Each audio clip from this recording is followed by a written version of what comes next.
Like many defendants, this is the first time I have been in a situation like this, so forgive me for my nerves. Your worships, until recently I followed all the rules, did what I was told, got the degree, the good job, paid my taxes, and went on nice holidays. I knew intellectually climate change was creeping up on us, but since I was neither a politician nor a scientist, I felt like it wasn't up to me to change anything. My career in communications has taken me to Indigenous communities around the world, tasked with amplifying their stories to wealthy nations like ours.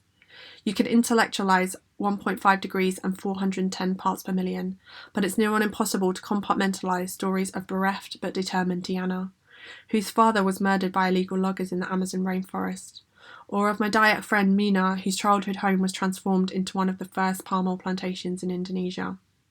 4 environment defenders are killed every week. That is more than just a statistic for me.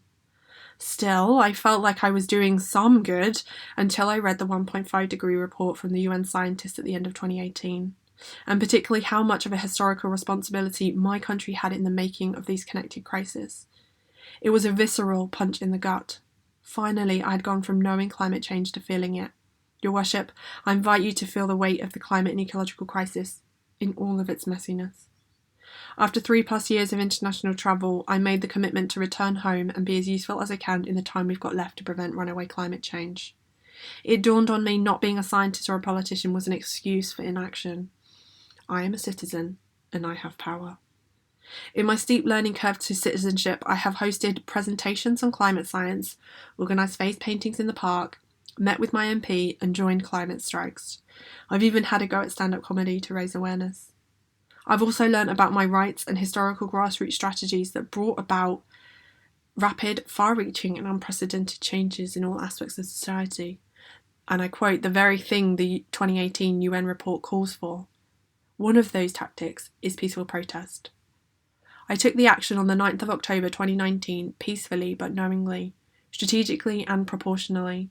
Proportionally because just last month as CO2 emissions continue to rise, the UN Secretary General said, "Can anyone still deny that we are facing a dramatic emergency?"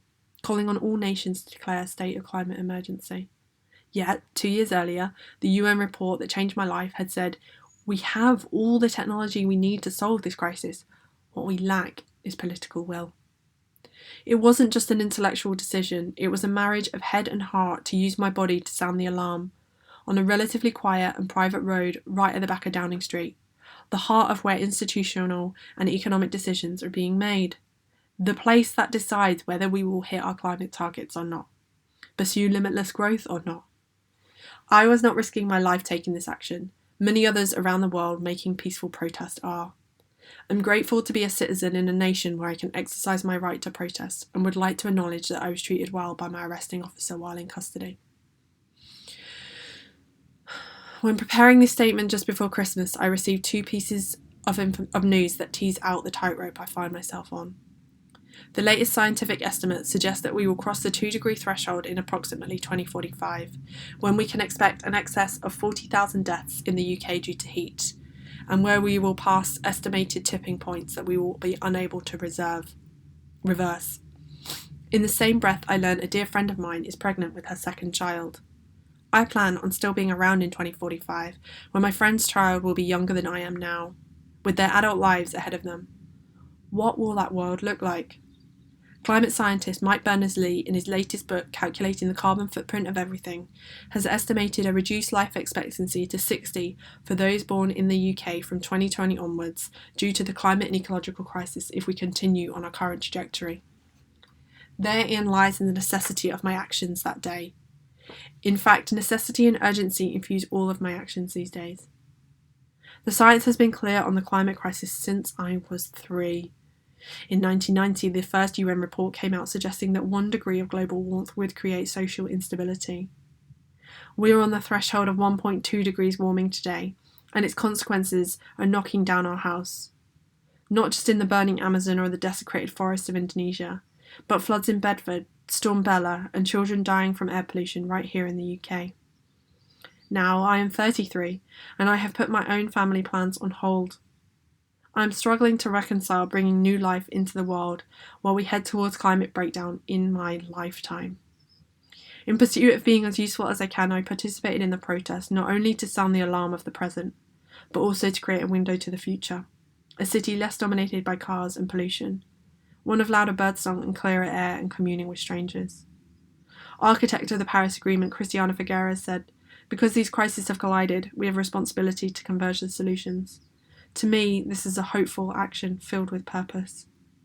Since my arrest, a global pandemic has devastated our society by a virus exacerbated by our rampant conquest of wild spaces and global travel. I've shifted my professional life even more towards the climate crisis, now delivering workshops making the science more accessible. Despite global lockdowns, I've reached more than 150 people in more than 30 countries. In my last workshop of the year, a scientist from Iraq joined. As we discussed the human consequences of climate change, namely health, refugees, famine, and armed conflict, she flatly shared how all of these were very current.